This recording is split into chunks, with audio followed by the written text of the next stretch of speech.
Boa noite. O coração está ardendo, porque eu tenho certeza que Deus vai mexer contigo hoje, meu irmão. Esse assunto aqui está ardendo no meu coração durante um tempo. Eu tenho muita coisa para falar acerca desse assunto, mas o pouco que eu falar hoje aqui, eu tenho uma expectativa muito grande de que você vai sair daqui orando. Vai sair daqui orando muito. Tenho certeza no meu coração. Se você pegar essa mensagem, tua vida vai dar uma guinada. Amém? Abre lá sua Bíblia em Tiago, capítulo 5. Tiago, capítulo 5, no final do verso 16. Tiago 5, no final do verso 16. Muito pode, por sua eficácia, a súplica do justo. Vou repetir. Muito pode, por sua eficácia, a súplica do justo. E abre agora lá, que é o nosso texto base, que a gente vai focar um pouco nele aqui. É Atos, capítulo 12, a partir do verso 1. Atos, capítulo 12, a partir do verso 1. Do 1 até o verso 12. Tá? Atos 12, do 1 ao 12. Por aquele tempo, mandou o rei Herodes prender alguns da igreja para os maltratar, fazendo passar a fio da espada Tiago, irmão de João. Vendo ser isto agradável aos judeus, prosseguiu, prendendo também a Pedro, e eram os dias dos pães asmos. Tendo feito prender, lançou-o no cárcere, entregando a 4 escoltas de 4 soldados cada uma, para o guardarem, tencionando apresentá-lo ao povo depois da Páscoa. Pedro, pois, estava guardado no cárcere, porém, havia oração incessante a Deus por parte da igreja a favor dele. Havia oração incessante a Deus por parte da igreja a favor dele. Quando Herodes estava para apresentá-lo naquela mesma noite, Pedro dormia entre os 2 soldados, acorrentado com 2 cadeias, e sentinelas à porta guardavam o cárcere. Eis, porém, que sobreveio um anjo do Senhor, e uma luz iluminou a prisão. E tocando ele o lado de Pedro, o despertou, dizendo: levanta-te depressa. Então as cadeias caíram-lhe das mãos. Disse-lhe o anjo: cinge-te e calça as sandálias. E ele assim o fez. Disse-lhe mais: põe a capa e segue-me. Então, saindo, o seguia, não sabendo que era real o que fazia por meio do anjo. Parecia-lhe antes uma visão.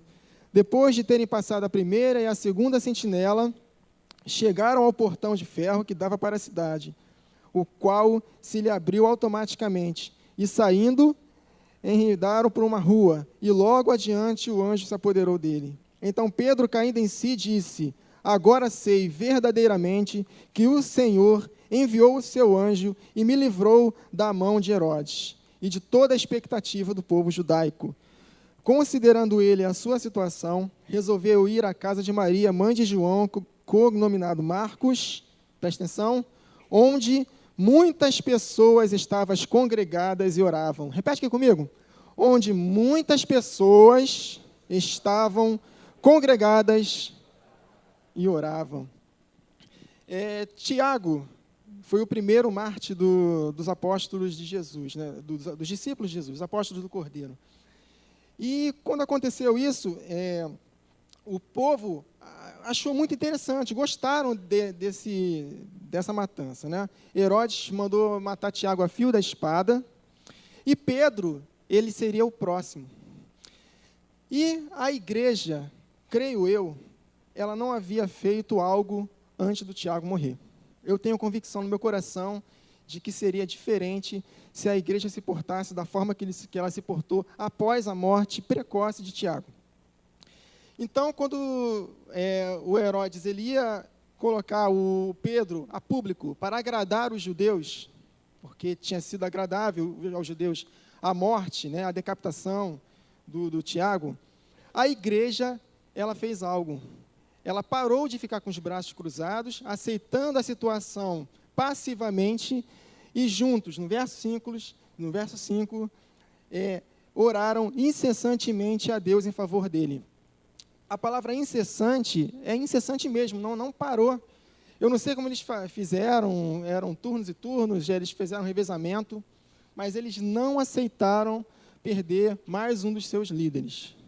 E por causa dessa atitude da igreja, o Senhor enviou o seu anjo e livrou milagrosamente o Pedro das mãos de Herodes, porque a igreja se prontificou a orar. Tá? Então, deixa eu passar aqui, não está funcionando. Deve ser a pilha? Não, já botei aqui, já liguei já. Passa para mim, por favor. Porque muitas situações não são resolvidas pelo poder de Deus na nossa vida. Uma pergunta que eu fiquei meditando. Né? Voltou? Porque muitas situações... Pode passar o segundo, por favor. Isso. É porque somos negligentes na nossa vida de oração. Porque isso aqui é um exemplo fantástico do poder de fogo que tem a nossa oração, querido. Quando a gente se prontifica a crer num Deus que vai socorrer a nossa vida e a vida de quem a gente interceder, Ele vai fazer coisas grandiosas. Foi o que aconteceu aqui. Então, eu estava meditando. Por que a gente tem que orar? Por que devemos orar? Então, o Espírito Santo ministrou comigo duas formas por que nós temos que orar. A primeira, abre sua Bíblia lá em Gênesis, capítulo 1, no verso 26. Por que nós devemos orar? Porque é interessante, Salmo 139, 4 diz que antes de dizermos uma palavra, ainda que saia uma palavra da nossa boca, Deus já sabe o que nós vamos falar. Então, se Deus sabe que nós vamos falar, por que nós temos que orar, né? Parece até uma formalidade, né? Por que eu tenho que orar? Se Deus já sabe de tudo, se quer abençoar a gente, abençoa logo, né? Por que nós vamos orar? Somos teus filhos, abençoa logo. O Espírito Santo ministrou o seguinte para mim. No verso 26, está escrito, Gênesis 1 e 26. Também disse Deus, façamos o homem à nossa imagem, conforme a nossa semelhança, e tenha ele domínio sobre os peixes do mar, sobre as aves dos céus, sobre os animais domésticos, sobre toda a terra e sobre todos os répteis que rastejam sobre a terra. E em Salmo, capítulo 8, vocês vão entender por que temos que orar, né? Salmo capítulo 8, a partir do 4. Que é o homem que dele te lembres, e o filho do homem que o visites. Fizeste, no entanto, por um pouco, menor do que Deus, e de glória e de honra o coroaste. Deste-lhe domínio sobre as obras da tua mão, e sob os seus pés tudo lhe puseste. Então, por que nós temos que orar? Salmo 115, 16 diz que os céus são os céus do Senhor, mas a terra Ele deu ao Filho dos homens. Então, o que a gente pode entender lendo esses versos aqui? Que os céus, a vontade de Deus lá é prevalecida. Lá Ele é soberano, lá Ele manda, e lá tudo acontece, porque os céus são os céus do Senhor. Mas a terra, como Ele deu aos filhos dos homens, então nesta terra, por vontade sua, Ele não vai fazer nada a não ser que a igreja faça algo. Ele decidiu fazer isso. Ele entregou o domínio nesta terra para a igreja. Então, se nós não fizermos nada a respeito, Ele não vai fazer nada, gente. Nada. Eu tenho certeza absoluta que se a igreja não levantasse em oração, Pedro teria sido morto naquele dia. Tenho certeza. Tá? E da mesma forma que se a igreja tivesse percebido isso antes, Tiago também teria sido livre. Essa é uma convicção minha. Tá? Uma convicção minha. Então, o poder que nós temos na oração é algo fantástico. Então, nesta terra, eu vou falar de novo, para ficar bem fixo em vocês. Deus não vai fazer nada a não ser que façamos algo em oração. Muitas situações da nossa vida, elas aconteceram de uma forma que nós não quisemos. Muitas pessoas morreram. Muitas causas terríveis que aconteceram nesse mundo aconteceram porque a igreja, ela não entendeu ainda o poder que ela tem quando ela ora. E a necessidade que ela tem de orar. Porque em Lucas capítulo 18, 1, Jesus contou uma parábola e no versículo 1 ele falou que a igreja tem o dever de orar sempre e nunca esmorecer. Então, além de ser uma coisa poderosa para poder fazer com que Deus haja em nosso favor, ela é uma obrigação, ela é um dever de toda a igreja. Foi isso que Jesus quis dizer. Então, queridos, nessa terra, Deus não vai fazer nada, a não ser que movemos os céus em oração. Você não vai mandar em Deus, mas Ele não vai fazer nada, a não ser que você ore. É isso que está na palavra, entendeu?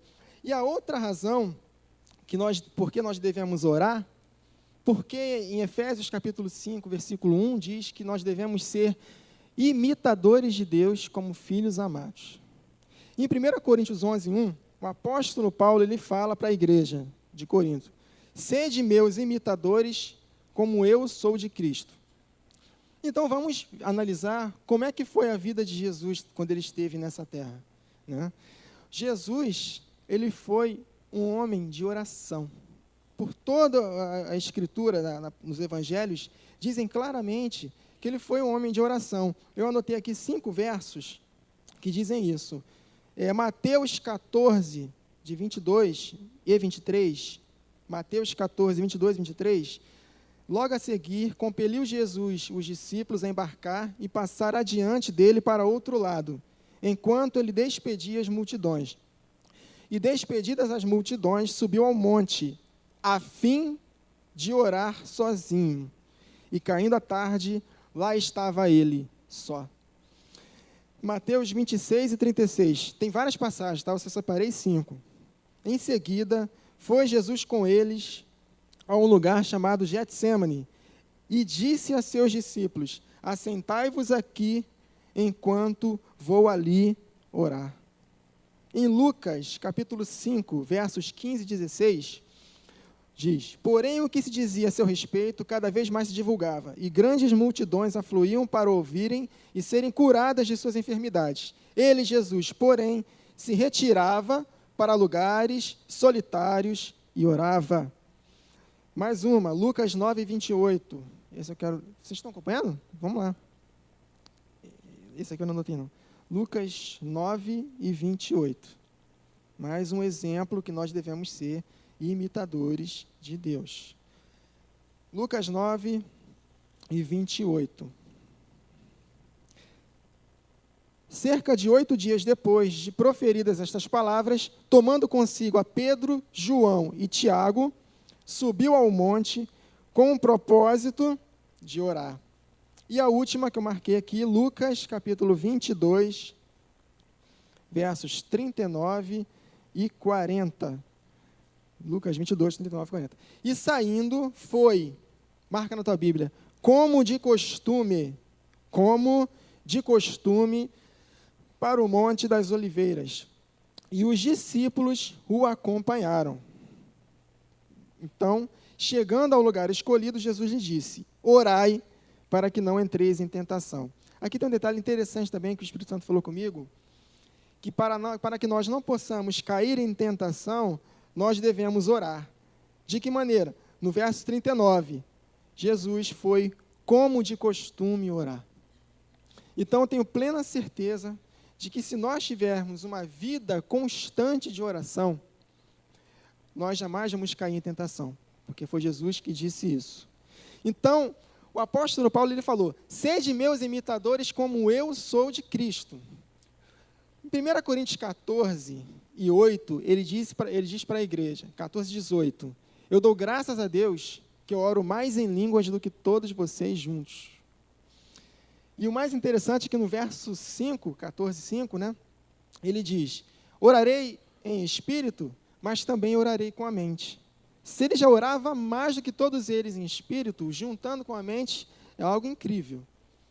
Então, o apóstolo Paulo, ele entendeu o que é uma oração. E a gente vê como é que foi o ministério dele. E o ministério de Jesus foi um sucesso porque ele orou muito. Né? Aquela promessa que se nós cremos nele, faremos as obras maiores do que Jesus fez, iguais e até maiores. Nós só vamos fazer se nós, no mínimo, imitarmos ele na questão da oração. porque Jesus orou muito. O interessante é que Jesus orava, curava cegos, mudos, surdos, ressuscitava mortos. Jesus curava, multiplicava pães e peixes. Jesus orava e tinha uma percepção de agir diante das situações com sabedoria. Jesus, ele continuou orando na cruz. Na cruz, lá cheio de dor, ele continuou orando. E até hoje, ele ora. Porque em Hebreus 7, 25, diz que ele intercede por nós. Ou seja, Jesus, ele não para de orar. E não bastando isso, ele enviou o Espírito Santo dele no nosso coração. Porque nós não sabemos orar como convém, mas ele ajuda, ele nos ajuda em nossa fraqueza, intercedendo por nós com gemidos inexprimíveis. Eu adoro aquela passagem de Zacarias, que ele fala que o Espírito Santo é o Espírito de súplicas, é o Espírito que intercede por nós, mas ele não ora sozinho. Essa palavra ajuda no grego, ela tem o sentido de nós carregarmos a mesma coisa que ele carrega. Então, nós oramos, nós somos cooperadores de Deus e nós estamos em perfeita harmonia. Ele só vai interceder por nós se nós resolvermos orar. Então, estas são as definições. Por que nós devemos orar? Primeiro, que os céus são os céus do Senhor e a terra ele deu aos filhos dos homens. Nesta terra, a autoridade está com a igreja, as chaves estão conosco, porque ele disse lá que as chaves do reino estão conosco. Tudo que ligarmos na terra será ligado no céu. Tudo que desligarmos na terra será desligado no céu. Se você ficar passivo diante das situações e não ligar essa chave mediante as orações, Deus não vai fazer nada por você, nem por mim, porque está desligado. Agora, se nós ligarmos, aí sim, Deus vai mover e vai fazer coisas tremendas no nosso meio. E a outra maneira, por que nós devemos orar, é por causa disso, né? Que nós devemos ser imitadores de Deus como filhos amados, né? Tem até uma pergunta que vocês estão cansados de ouvir por aí. Se Deus é bom, por que acontece tanta coisa ruim, né? Crianças morrem cedo, passam fome, está esse mundo aí, nessa tragédia só. Será que Deus ele não se importa conosco? É isso que eu falei. Deus, a culpa não é de Deus, a culpa é da igreja. Porque se a igreja orasse como tem que orar, e se achegasse a Deus na palavra, eu te garanto, querido, que as coisas iriam mudar. Porque Deus pede, Jesus pede, rogai ao Senhor, a Deus, para que Ele envie trabalhadores. Ele não vai enviar trabalhadores enquanto nós não oramos. Então, muitos dons, muitos chamados de Deus para essa área específica de ir ao campo, não tá crescendo porque a igreja não está rogando, não está pedindo. Jesus falou, rogai ao Senhor para que mande trabalhadores para a sua seara. Entenderam, gente? Está entendido? Amém. Então, vamos passar aqui. Vamos para frente. Então, vamos abrir a sua Bíblia aqui, por favor, em Lucas. Essa questão aqui é muito importante. Nós já sabemos que nós precisamos orar, porque é um dever, e as coisas não vão acontecer aqui enquanto nós não oramos. Agora, tem uma situação aqui que o povo de Deus desanima muito. É o tempo. O tempo. Nós sabemos que em Hebreus, que a fé e a paciência, como diz o pastor Hélio, né, elas andam de mãos dadas. Então, a paciência ela é fundamental. E nessa parábola, Jesus nos ensinou algo importantíssimo. Lucas 18, a partir do verso 1. Disse-lhe Jesus uma parábola sobre o dever, grifa na tua Bíblia, dever de orar sempre e nunca desanimar com o tempo. Havia em certa cidade um juiz que não temia Deus, nem respeitava homem algum. Havia também naquela mesma cidade uma viúva que vinha ter com ele dizendo, julga a minha causa contra o meu adversário. Ele por algum tempo não a quis atender, mas depois disse consigo, bem, que eu não temo a Deus, nem respeito a homem algum. Todavia, como esta viúva me importuna, julgarei a sua causa, para não suceder que por fim venha molestar-me. Então disse o Senhor, considerai no que diz esse juiz iníquo. Não fará Deus justiça aos seus escolhidos, que clamam a Ele, marca aí, dia e noite, embora pareça demorado em defendê-los, digo-vos que depressa lhes fará justiça. Contudo, quando vier o homem, achará porventura fé na terra? Olha que interessante, né? Jesus, isso aqui é uma profecia que vai acontecer, é uma profecia. Quando Jesus voltar, será que ele vai encontrar fé na terra? E qual o contexto de encontrar fé na terra? Está no verso 7. Não fará Deus justiça aos seus escolhidos que clamam a Ele dia e noite. E no versículo 1, dever de orar sempre e não esmorecer. Então, Jesus está associando uma falta de fé com uma vida de pouca oração. Porque esse é o contexto, né? Ele vai encontrar fé na terra, porque se nós não vivermos uma vida de oração dia e noite, um estilo de vida de oração, e um dever de orar sempre e nunca desanimar, é isso que Deus quer que nós tenhamos, para que Ele possa encontrar fé quando Ele voltar, né? Então, em Mateus capítulo 7,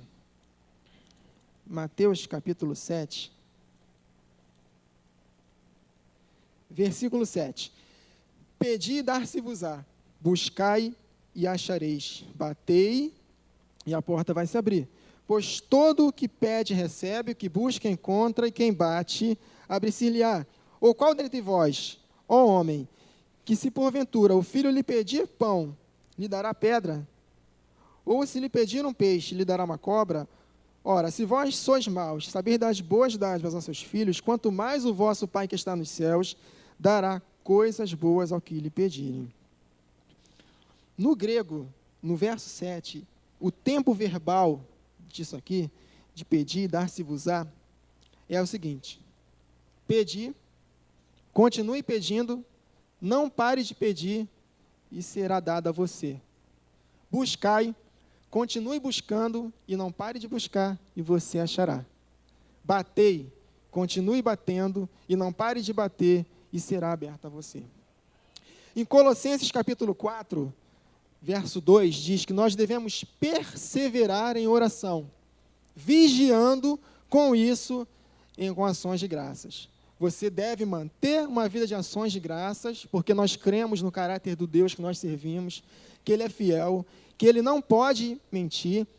Também diz a palavra que Ele é impossível mentir. Quando nós focamos no caráter de Deus, nós temos uma vida de ações de graça. Mas você também não pode parar de perseverar na oração. É um ato contínuo. Continue orando, vigiando com ações de graças, porque o Deus que nós servimos é um Deus que é fiel naquilo que Ele prometeu. Então, esse é o contexto. Então, Deus falou comigo o seguinte: o nosso maior exemplo de fé e de paciência é Abraão. Abraão, quando Deus empenhou uma palavra para ele, 25 anos antes dele ter o filho, Deus falou para Abraão: eu já te constituí pai de uma grande nação. 25 anos antes dele receber o filho. Em Romanos 4 diz que Abraão foi fortalecido em Deus, dando glória a Deus, ao estilo de vida de ações de graça, perseverando, crendo no Deus que fez a promessa. Então, ele esperou por 25 anos, ele contra toda a esperança, ele sabia que ele era bem velhinho, que o ventre de Sara já estava amortecido, mas mesmo olhando para isso, ele não foi incrédulo diante da promessa de Deus. Ele não andou por vista, ele andou crendo naquilo que Deus falou. E ele recebeu a promessa do filho dele 25 anos depois. Mas o detalhe mais interessante é porque em Salmo 127, Salmo 128, tem uma promessa de que nós veremos o filho do nosso filho. Então, baseado nessa promessa, eu creio que Abraão, ele também estava com uma expectativa de ver o neto dele, né? É a promessa de Deus: verás o filho do teu filho. E ele, olha só que interessante, em Gênesis capítulo 25, Gênesis capítulo 25, a partir do verso 20. Era Isaque da idade de 40 anos quando tomou por esposa Rebeca. Deus empenhou uma palavra para Abraão, 25 anos dele ter um filho. E ele teve uma expectativa de ver o filho do filho dele. Então, 40 anos Isaque casou, ou seja, já passaram 65 anos. Só que Deus é incrível, né? ele já não bastasse a esposa de Abraão ter a mulher estéril, a esposa do filho dele também foi estéril. E Isaac, no versículo 21, grifa, orou ao Senhor por sua mulher, porque era estéril. Então, no final do verso 26, era Isaac da idade de 60 anos, quando Rebeca lhe deu à luz. Isaac orou insistentemente a Deus, por 20 anos, para que a sua mulher, milagrosamente, deixasse de ser estéril e teve os gêmeos, Jacó e Esaú. Abraão, desde o dia que Deus prometeu para ele, até o nascimento de Jacó e Esaú, que é o filho do filho dele, né, filhos do filho dele, demorou 85 anos. Vai gostar de esperar assim mesmo. Queridos, isso aqui não é para te entristecer não, é para te animar. Porque eu espero que você não espere esse tempo todo para ter a tua vitória, a tua promessa, concretizada, materializada. Mas uma coisa eu rogo por vocês, nunca desanime. Continue batendo, não pare de bater e será aberto a você. Não importa o tempo que demore. Deus, ele é um Deus que Ele sabe fazer as coisas certas. Não chega nem cedo nem tarde. Né? Lembrei até agora dos pais de João Batista. Né? Eles oraram muito para Deus dar a ele o filho. E o interessante é que a palavra diz que os pais de João Batista eram de idade avançada quando teve o filho. Se eu estivesse no lugar dele, eu falei, pô Deus, agora que você vai me dar o filho? Depois de velho? Fala sério. Mas, meu querido, não nasceu qualquer filho. Nasceu o filho. João Batista. Ele nasceu na plenitude do tempo. Porque Jesus veio na plenitude do tempo. E João Batista nasceu, Jesus falou que dentre os nascidos de mulher, não houve como João Batista. Ele teve o privilégio de anunciar, preparar o caminho para o Senhor. Os pais estavam velhos, e daí? Olha o propósito que Deus deu. Viu que vocês oraram muito, né? Legal. Mas eu vou dar para vocês também o filho. Então, o que nós temos que aprender é o seguinte, nós temos que perseverar, queridos. Não importa a situação que você está passando, se você ora por um familiar seu, o seu marido, sua esposa, ou seu filho que está nas drogas, ou seja lá o que for, meu querido, não desista. Confie no Deus que fez a promessa e continue batendo, até ser aberto a você, vigiando com ações de graças, porque a fé, ela faz isso, ela celebra antes. Então, esse é o propósito. Vamos abrir agora a sua Bíblia em Efésios, capítulo 6. Uma coisa interessante também que eu aprendi, que a oração não é uma arma contra o inimigo. Né? A oração não é uma arma. Vamos entender isso agora. Efésios capítulo 6, a partir do verso 11. Revestivos de toda a armadura de Deus para poderes ficar firmes contra as ciladas do diabo, porque a nossa luta não é contra carne e sangue, sim contra os principados e potestades, contra os dominadores deste mundo tenebroso, contra as forças espirituais do mal nas regiões celestiais. E aqui, a partir do verso 13, ele fala para que nós tomemos as armaduras de Deus, para que possamos estar de pé no dia mal e permanecer inabaláveis. Tá? A nossa luta não é um combate de você querer vencer, é um combate de resistência, porque quem nasce em Cristo Jesus já nasce da vitória dele. Tá? 1 João 5:4. Então é um combate de resistência. O inimigo, o apóstolo Paulo, ele não ignorava os ardis de Satanás. Mesmo ele estando debaixo dos nossos pés, nós não podemos ignorar. Né? Então, nós devemos resisti-lo. Então, aqui tem as armas, né? Couraça da justiça, a espada do Espírito, capacete da salvação, mas em nenhum momento ele fala da oração, porque a oração ela não é uma ferramenta, uma arma contra o diabo. A oração está aqui no verso 18. Depois de tomando toda a armadura, com toda a oração, no original é com todos os tipos de oração e súplica, orando em todo o tempo no Espírito, e para isto vigiando com toda, olha a perseverança de novo, perseverança e súplica por todos os santos. Então, a oração não é uma arma, a oração é a guerra, é a própria guerra. Então, em Daniel, capítulo 10, temos um exemplo aqui muito interessante. Daniel foi um homem do Antigo Testamento, meus queridos. Esse orava. A Bíblia diz que Daniel orava 3 vezes ao dia. 3 vezes ao dia. Então, Daniel 10, a partir do verso 10. Daniel 10, depois de Ezequiel. Eis que certa mão me tocou, sacudiu-me e me pôs sobre os meus joelhos e as palmas das minhas mãos. Ele me disse: Daniel, homem muito amado, está atento às palavras que vou te dizer. Levanta-te sobre os pés, porque eis que sou enviado. Ao falar ele comigo estas palavras, eu me pus em pé tremendo. No verso 12, então me disse: não temas, Daniel, porque desde o primeiro dia em que coração a compreender e a humilhar-te perante teu Deus, foram ouvidas as tuas palavras, e por causa das tuas palavras eu vim. No primeiro dia que ele orou, a resposta já foi enviada. Mas aqui no início do capítulo 10, diz que Daniel ele fez um jejum de 21 dias.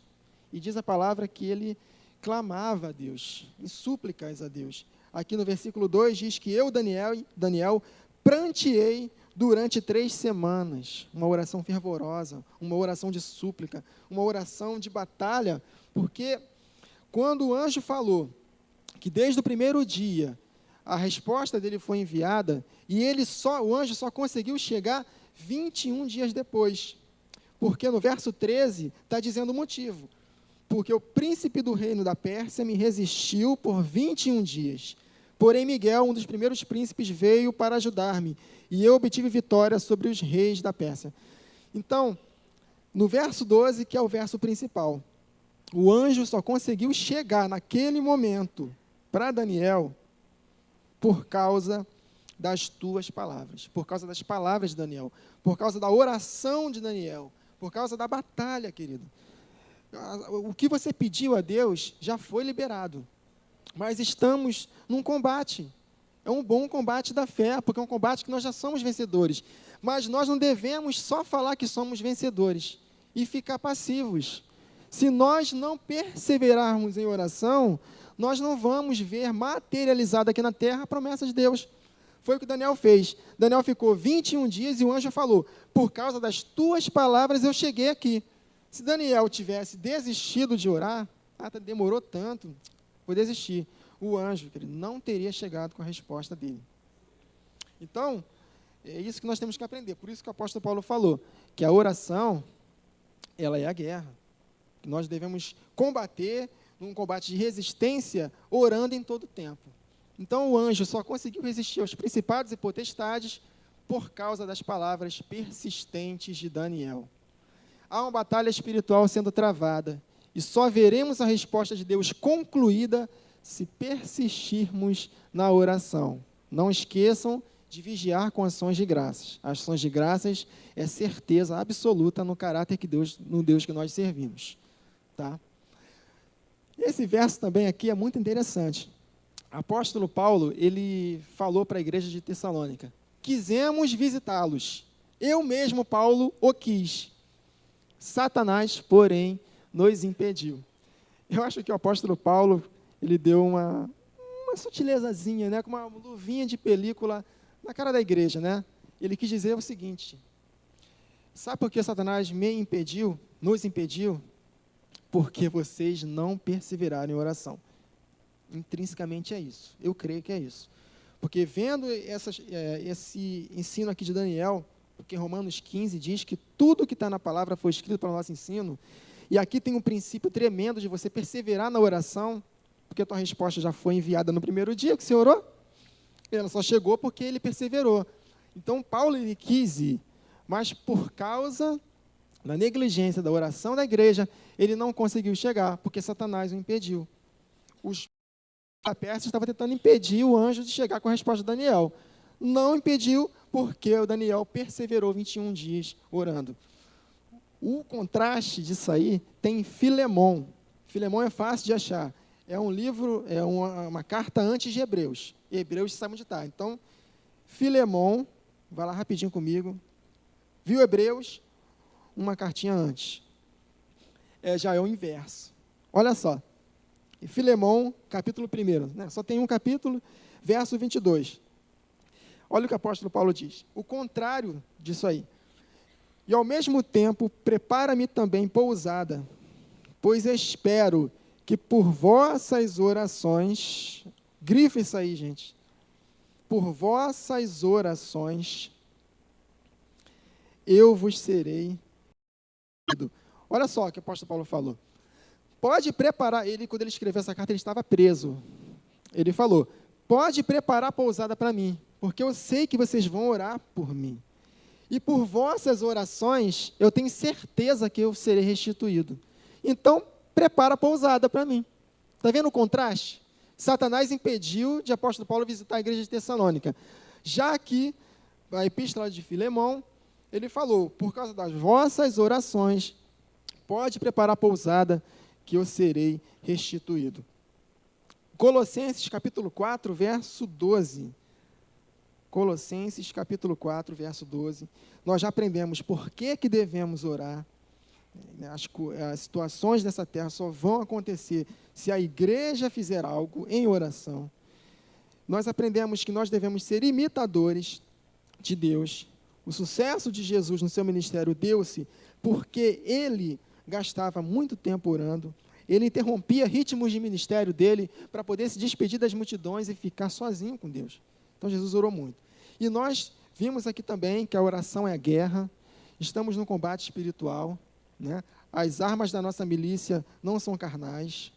Então, nós devemos resistir às trevas orando. Oração não é uma ferramenta, não é.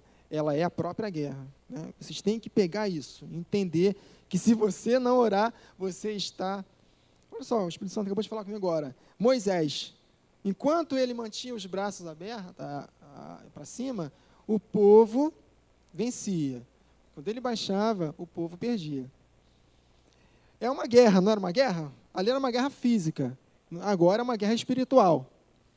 Então, se você, meu querido, baixar a mão e não orar, meu irmão, vai perder. Vai perder. Vai perder. As coisas não vão acontecer na sua vida, na minha vida, se nós não orarmos, querido. Meu querido, ore pela sua família, ore pelo seu filho, ore para que Deus possa cumprir o propósito dele, na vida dele, Jesus. Se tiver alguma enfermidade, você tem autoridade no nome de Jesus, expulsa no nome de Jesus, mas para que você possa ter certeza e expulsar uma enfermidade, você tem que estar ativo em Deus. Porque a gente fica muito desanimado, triste, preocupado, porque nós oramos pouco. Faz um teste, começa a orar. Você que vai batizar o Espírito Santo, ore em línguas, começa a orar. É impressionante como você vai ter uma vontade imensa de ler a Bíblia. Porque quando Jesus falou para os discípulos no Getsemane, né? Vigiai e orai para que não entreis em tentação, na verdade o espírito está pronto, mas a carne é fraca. Ele não estava falando de pecado ali. Porque para pecado a carne não é fraca, querido, é forte demais. Ele está falando que a carne é fraca para orar. Jesus falou, vigiai e orai para que não entreis em tentação, porque o espírito está pronto, mas a carne é fraca. Lembrei até de outra passagem, em Tiago 5,13, Jesus disse lá, né, que a palavra é ele, está aflito, ore. Está passando por situações porque não tem como. Isaías 43 diz que nós vamos passar por tribulações, por aflições. Jesus falou isso também em João 16:33. Mas Tiago, ele deixou uma dica lá. Está passando por aflições, meu querido? Ore. Ore. Porque você, orando, você fortalece o teu espírito. E você consegue ter mais percepção das coisas espirituais. E aí você vai ver uma situação natural, o teu espírito, o reino espiritual está mais vivo em você. E aquela situação visível não vai te impressionar mais. Vai vir um câncer no teu corpo, você vai dar gargalhada nele. Você vai expulsar no nome de Jesus, ele vai ter que sair. Porque Jesus levou sobre si todas as nossas enfermidades. E essa é uma verdade absoluta. Se é uma verdade absoluta, ele é um Deus que é impossível mentir, acabou. A faca e o queijo estão na mão da igreja. Corta esse queijo no nome de Jesus. Então, Colossenses 4:12, mais um exemplo dessa batalha, que, repito, é uma batalha de resistência. Você é mais que vencedor. A Bíblia diz que você deve resistir ao inferno para permanecer inabalável. Permanecer na posição onde você está, em Cristo Jesus. Ele venceu, ele tem as chaves, nós com ele também temos a chave. Amém, querido? E tudo que ligarmos na terra será ligado no céu. Então, Colossenses 4:12 diz: saúda-vos Epáfras, que é dentre vós, servo de Cristo Jesus, o qual se esforça sobremaneira continuamente, olha a perseverança, por vós, aonde? Nas orações. No grego, essa palavra aqui, esforça sobremaneira, é agonizomai. Significa competir com adversários, batalhar com dificuldades e perigos, esforçar com zelo extremo, trabalhar intensamente. Epáfras é agonizomai. Ele agonizava pela igreja, ele batalhava, ele se esforçava com zelo, aonde? Nas orações. Era uma pessoa fervorosa de espírito, orava. Então, é isso que nós temos que fazer, interceder pelos santos, competir com adversários, batalhar com dificuldades e perigos, esforçar com zelo extremo, trabalhar intensamente. Isso é não ignorar os ardis de Satanás. Embora ele esteja debaixo dos nossos pés, mas nós, como igreja, temos que fazer algo batalhando nas orações.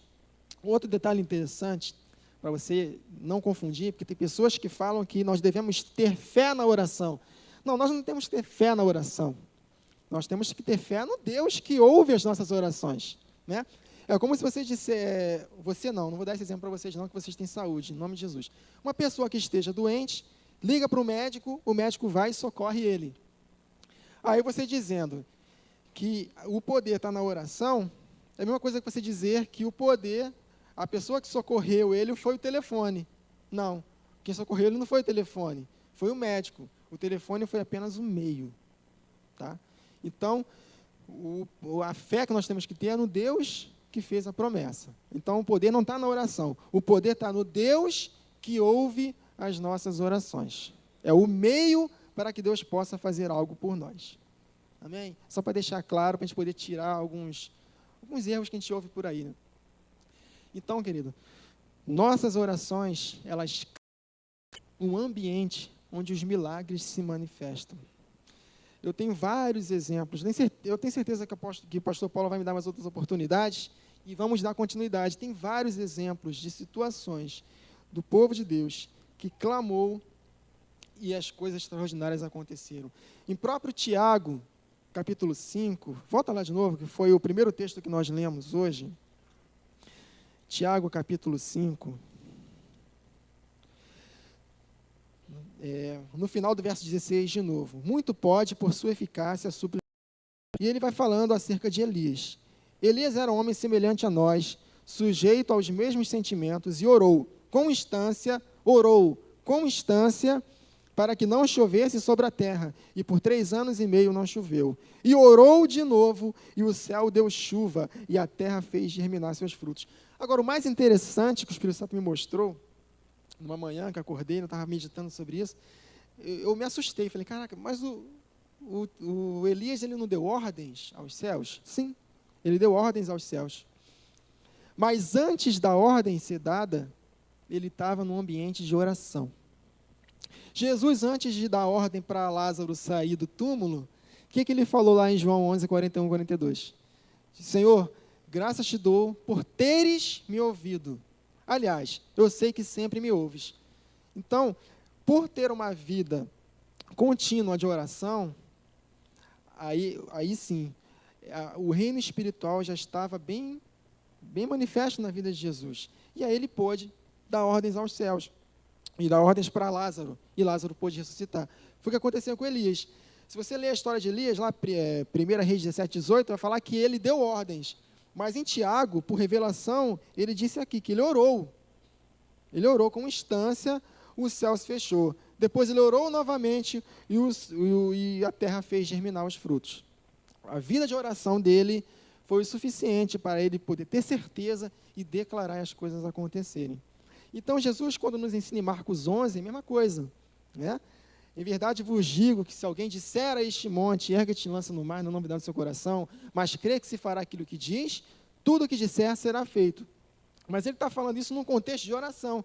Tanto que depois, no verso 24, ele fala, tudo quanto pedides em oração, crede que já receber, e assim será. Ou seja, uma vida de oração faz com que você tenha que ter certeza, e aí você declara, aí, meu querido, as coisas vão acontecer. Precisamos ter uma vida intensa de oração. Então, querido, nossas orações, elas que no ambiente onde os milagres de Deus acontecem. Eu separei aqui uns versos. Atos 16 fala sobre Paulo e Silas. Quando eles estavam presos naquele cárcere, o que eles fizeram? Oraram e deram graças. Olha aí, Colossenses 4:2, vigiando com ações de graças. Eles oraram. Querido, no momento que eles oravam e cantavam louvores ao Senhor, aconteceu o improvável. Aconteceu um terremoto e as correias de todos os presos foram soltas. Segundo a Crônicas 32, do 20 a 22, o rei Senaqueribe, ele ameaça, deixa eu ver aqui, segundo a Crônicas 32, já estamos terminando, segundo a Crônicas 32, do verso 20 até o 22. Porém, então o rei Senaqueribe, ele ameaçou. O exército de Senaqueribe, eles eram imbatíveis. Eles não tinham perdido nenhuma guerra. Ninguém tinha conseguido resistir a esse exército até então. E eles ameaçaram aos servos do Senhor, o rei Ezequias e Isaías. E o que eles fizeram quando receberam essa ameaça? O mesmo que nós devemos fazer quando nós somos confrontados pelo inimigo, pelas situações. No verso 20, porém, o rei Ezequias, segundo a Crônicas 32 e 20, porém, olha o mais aí do início de Atos, né? Mas a igreja orou incessantemente. E aqui está de novo. Entretanto, o rei Ezequias e Isaías, o profeta, filho de Amós, oraram por causa disso e clamaram ao céu. Então o Senhor enviou o anjo. Olha só que coincidência, né? O mesmo que aconteceu lá com Pedro. Então o Senhor enviou o anjo que destruiu todos os homens valentes, os chefes e os príncipes do arraial do rei da Síria, e este, com o rosto coberto de vergonha, voltou para a sua terra, tendo ele entrado na casa de seu Deus. Os seus próprios filhos ali o mataram à espada. Assim livrou o Senhor a Ezequias e os moradores de Jerusalém das mãos de Senaqueribe, rei da Síria, e das mãos de todos os inimigos, e lhes deu paz por todos os lados. Meu Deus do céu, porque eles oraram, queridos. Eu amo aquela passagem de Jeremias 29. Então me invocareis, passareis a orar a mim, e eu os ouvirei. Serei achado de vós, diz o Senhor, e farei mudar a vossa sorte, porque você orou, você clamou, você focou em mim. Tá?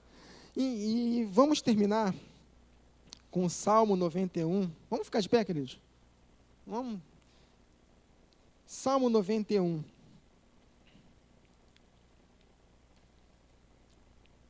Salmo 91. Está passando por situações difíceis, estamos em batalha. Nós vimos aqui por que devemos orar, uma oração persistente, uma vida constante de oração. O que habita no esconderijo do Altíssimo descansa à sombra do Onipotente. Diz ao Senhor, meu refúgio, meu baluarte, o Deus em quem confio. Pois ele te livrará do laço do passarinheiro e da peste perniciosa. Cobrir-te-á com as suas penas, e sob suas asas estarás seguro. A sua verdade é pavês e escudo. Não te assustarás do terror noturno, nem da seta que voe de dia, nem da peste que se propaga nas trevas, nem da mortandade que assola meio-dia. Caiam 1000 ao teu lado, 10.000 à tua direita, tu não serás atingido. Somente com os teus olhos contemplarás e verás o castigo dos ímpios. Pois disseste, O Senhor é o meu refúgio, fizeste dele do Altíssimo a tua morada. Nenhum mal te sucederá, praga nenhuma chegará à tua tenda, porque aos seus anjos, olha Atos 12, olha o que aconteceu em 2 Crônicas 32, porque aos seus anjos dará ordens ao teu respeito, para que guardem todos os teus caminhos. Eles te sustentarão nas tuas mãos, para que não tropeces com nenhuma pedra. Pisarás o leão e a áspide, calcarás os pés o leãozinho e a serpente. Preste atenção, porque a mim se apegou com amor, eu o livrarei, pô-lo-ei a salvo, porque conhece o meu nome. Verso 15, ele me invocará e eu lhe responderei. Na sua angústia eu estarei com ele, livrá-lo-ei e o glorificarei, saciá-lo-ei com longevidade e lhe mostrarei a minha salvação. Porque a mim se pegou com amor, eu o livrarei, ele me invocará e eu lhe responderei, e eu vou enviar os meus anjos para poderem te guardar, para poder fazer milagres na tua vida. Queridos, o milagre só não acontece na nossa vida se nós negligenciarmos essa vida de oração. Nós temos que ter uma vida de oração, né?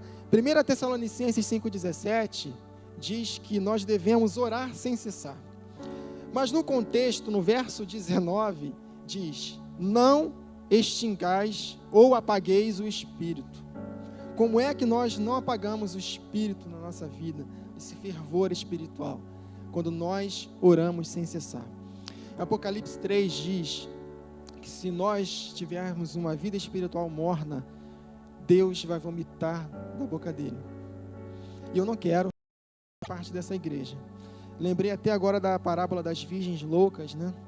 Qual foi o motivo de elas não entrarem no reino? Porque as suas lâmpadas estavam apagadas.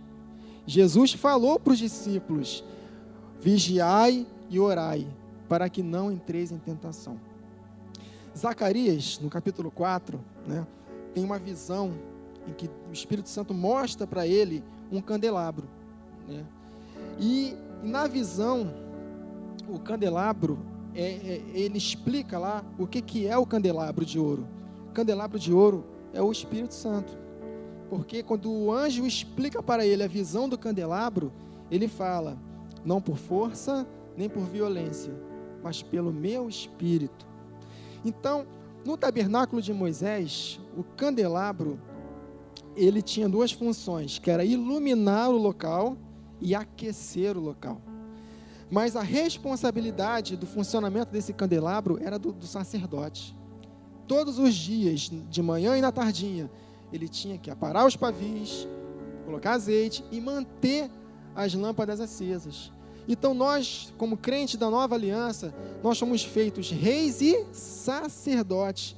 Então a responsabilidade de manter o Espírito vivo em nós, aceso, aquecendo, iluminando o nosso caminho, que é revelando a palavra de Deus para que nós não possamos tropeçar, né? Porque a palavra de Deus é luz para o nosso caminho.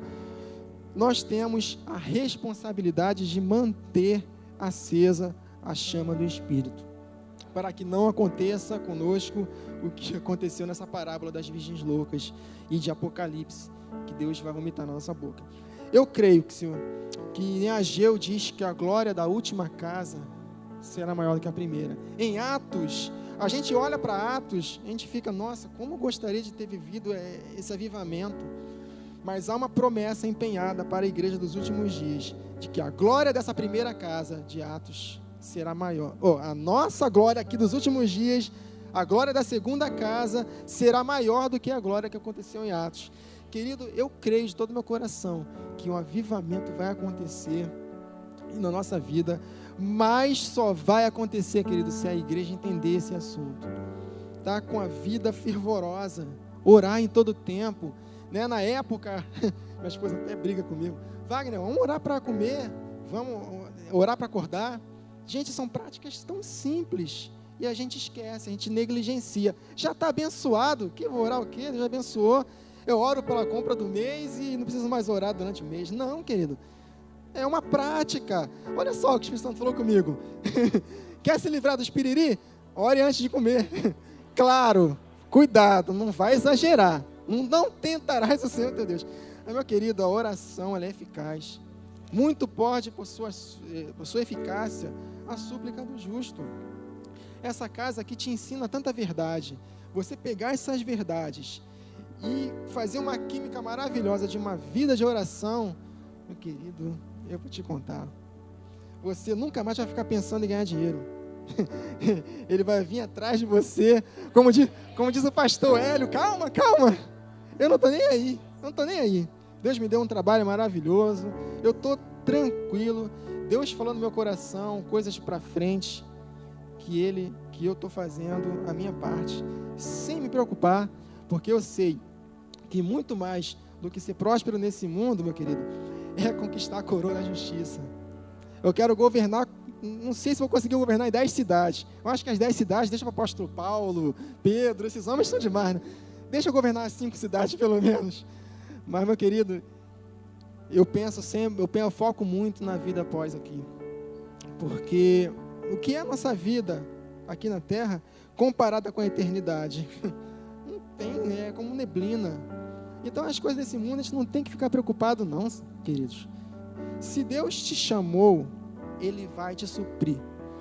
Mas só vai suprir também se você tiver um estilo de vida de oração. Porque aquilo que eu falei no início, as coisas aqui nessa terra só vão acontecer se nós movimentarmos os céus em oração. Não vamos movimentar a mão de Deus, não, tá? Nós não temos poder para isso. Mas Ele vai se mover em nosso favor à medida que oramos. Tá? Então, querido, eu quero que o Espírito Santo aqueça o coração de vocês para a oração. Eu sei que não é fácil, nossa vida é muito corrida, mas seja valente. Tira pelo menos um tempinho, isso serve para mim também, tá, gente? Isso serve para mim também. Acordar mais cedo um pouco, dormir um pouquinho mais tarde, durante o dia, ficar ligado, né? O Espírito Santo vai sempre falar contigo, intercede por fulano de tal, ou Senhor, intercedo pela vida dele, 1 minuto de oração, beleza, já livrou aquela pessoa de alguma situação. Ore em língua. Eu sei que semana que vem o pastor Paulo vai ministrar o batismo com o Espírito Santo, é a linguagem sobrenatural da oração. Quando você ora em línguas, você ora segundo a vontade de Deus, perfeitamente, e o Espírito Santo consegue interceder por você. Então é isso, querido, uma vida morna, Deus vomita na boca dele. Então, vida morna, você só se preocupa com as coisas dessa terra. Uma vida aquecida, você sabe muito bem o que você vai estar fazendo aqui vai ser colhido lá. E claro, as coisas nessa terra nos serão acrescentadas. Pode ficar descansando e orando, persistindo, que Deus é conosco. Amém, querido? Deixa eu orar por você. Senhor, muito obrigado por estar aqui ministrando a Tua palavra, meus irmãos, Senhor. Eu te rogo, Espírito Santo, que aqueça o coração dos meus irmãos, Pai. Que eles venham ter mais sensibilidade do Teu Espírito, que eles venham ser cheios do Teu Espírito, Senhor, da Tua palavra, porque com uma vida de oração plena, eles vão cair dentro da palavra, não tem como. Eu oro pela vida deles, pelos seus familiares, situações, Senhor, que eles estão colocando no Teu altar. Eu creio, Senhor, que todos eles serão resolvidos, se eles entenderem esse assunto, Senhor, que não existe impossibilidades no ambiente de oração, Senhor. Muito obrigado pela vida deles. Eu abençoo a vida de cada um deles, que eles venham ser bem-sucedidos em todas as áreas, que eles venham cumprir os seus propósitos, Jesus, e possam conhecer a esperança do seu chamamento, que eles venham ser cheios do Espírito de sabedoria e de revelação, no pleno conhecimento Teu, Senhor, porque o choro, ele simboliza um momento de trevas, mas a alegria vem pelo amanhã. A alegria não é uma situação resolvida lá de fora, a alegria é uma atitude que cada um deles vão ter do lado de dentro, e quando eles enxergam do lado de dentro, as situações de fora, consequentemente, vão mudar. Então, iluminação é a iluminação da Tua palavra, é o amanhecer. A alegria vem pelo amanhã, Jesus. É a revelação da Tua palavra, a iluminação da Tua palavra na vida dos meus irmãos. Assim como o apóstolo Paulo fez, eu faço agora, Jesus. Lhes dê espírito de sabedoria, de revelação, no pleno conhecimento Teu. Ilumina os olhos dos seus corações, para que eles saibam a esperança dos seus chamamentos, Senhor. que eles possam estar ligados contigo, para que possam fazer o que eles foram chamados para fazer. Assim como tu mandaste, Jesus, quando esteve nessa terra, para que nós roguemos por trabalhadores para a tua obra, eu estou rogando aqui. E diz para eles, Senhor, o propósito da vida de cada um aqui, para que eles possam cumprir o seu chamado e conquistar muitas vidas para o teu reino, Jesus. Sejam pescadores de homens, sejam um exemplo aonde eles estiverem, Senhor. Sejam um farol, Senhor, para as nações. Que eles sejam um exemplo de pessoas dóceis, pacientes, pessoas que com o seu proceder conquistem as pessoas lá de fora. Muito obrigado pela vida de cada um deles. Eu te agradeço no nome de Jesus. Amém, Jesus.